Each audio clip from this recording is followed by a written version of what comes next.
ప్రదక్షిణానికి మీరు వెళ్ళినప్పుడు మీరు మిగిలిన శివాలయాల్లో ఎలా మిగిలినటువంటి ఆలయాల్లో ఎలా ప్రదక్షిణం చేస్తారో అలా చెయ్యడాన్ని అంగీకరించదు శివాగమం. అసలు ఇప్పుడు మీరు తూర్పు ముఖంగా ఉన్న శివాలయంలోకి ప్రవేశించి నమస్కారం చేస్తే గృహస్థు ఒకలా ప్రదక్షిణం చెయ్యాలి, బ్రహ్మచారి ఒకలా ప్రదక్షిణం చెయ్యాలి, సన్యాసి ఒకలా ప్రదక్షిణం చెయ్యాలి. ముగ్గురు శివాలయానికి ఒకలా ప్రదక్షిణం చేయడానికి వీల్లేదు. గృహస్థు సవ్యాపసవ్యం చెయ్యాలి, బ్రహ్మచారి పూర్ణ ప్రదక్షిణం చెయ్యాలి, సన్యాసి అపసవ్య సవ్యం చెయ్యాలి. సవ్యాపసవ్యము అంటే గృహస్థ అయితే ఎడం చేతి పక్క నుండి తిరగాలి. ఎంతవరకు తిరగాలి? సోమసూత్రము కనబడే పర్యంతమే తిరగాలి. సోమసూత్రం అంటే శివాలయంలో అభిషేకం చేసిన తీర్థం బయటికి వెళ్ళిపోయేట. మీరు ఏదో ఇలా తిరగడానికి వీల్లేదు శివాలయంలో.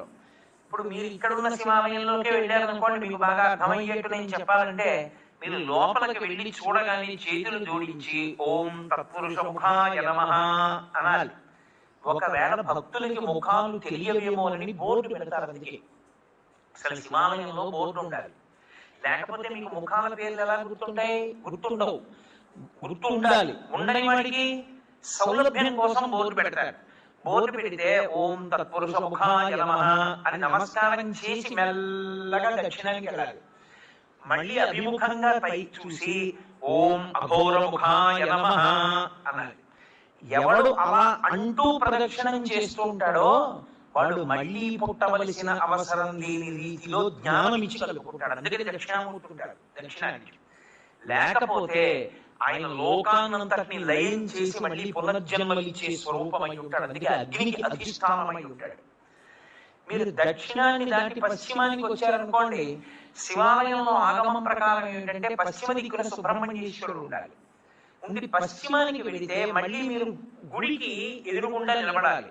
ఆ గుడి యొక్క గోడకి ఎదురుగుండా నిలబడి ఓం సజ్జోజాత ముఖాయ నమః అనాలి. సద్యోజాతము అనబడేటటువంటి ముఖం పశ్చిమ దిక్కుని చూస్తూ ఉంటుంది. ఆ పశ్చిమ దిక్కుని చూసేటటువంటి సద్యోజాత ముఖము పృథివీకి అధిష్టానమై ఉంటుంది. అది సృష్టికంతటికీ కారణం అదే. ఆ ముఖంలోంచే ఈశ్వరుడు మళ్ళీ పునః సృష్టి చేస్తూ ఉంటాడు. అందుకే లోకంలో మాట్లాడతారు, శివాలయానికి ప్రదక్షిణం చేస్తే తీరని కోరికుందా అంటారు. కారణం ఏమిటో తెలుసా? బిడ్డలు పుట్టాలన్న కోరిక దగ్గర నుంచి సమస్త కోరికలు శివాలయంలోనే తీరుతాయి. కాబట్టి ఇప్పుడు పశ్చిమాన్ని చూసేటటువంటి ముఖం సద్యోజాత ముఖం. అటు తిరిగి అంటే పశ్చిమానికి వెళ్ళినప్పుడు తూర్పుకి తిరగాలి. తూర్పుకి తిరిగి ఓం సద్యోజాత ముఖాయ నమః అనాలి.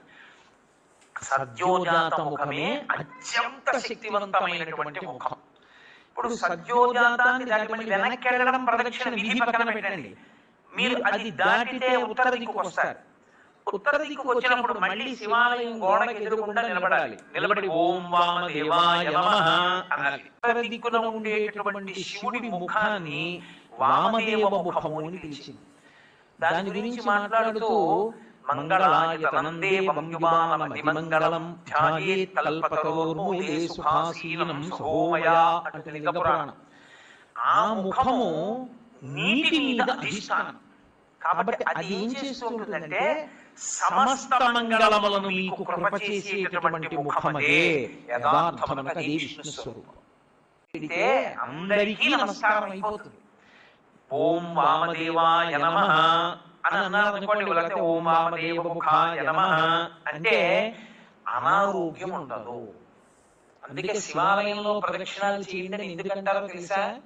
మెల్లగా ప్రదక్షిణం చేసి ఉత్తరానికి వెళ్ళి నమస్కారం చేస్తే సమస్త అనారోగ్యములకు హేతు ఎక్కడుంటుందంటే ఈశ్వరుడు నీటి ద్వారా అనారోగ్యాన్ని ఇస్తాడు.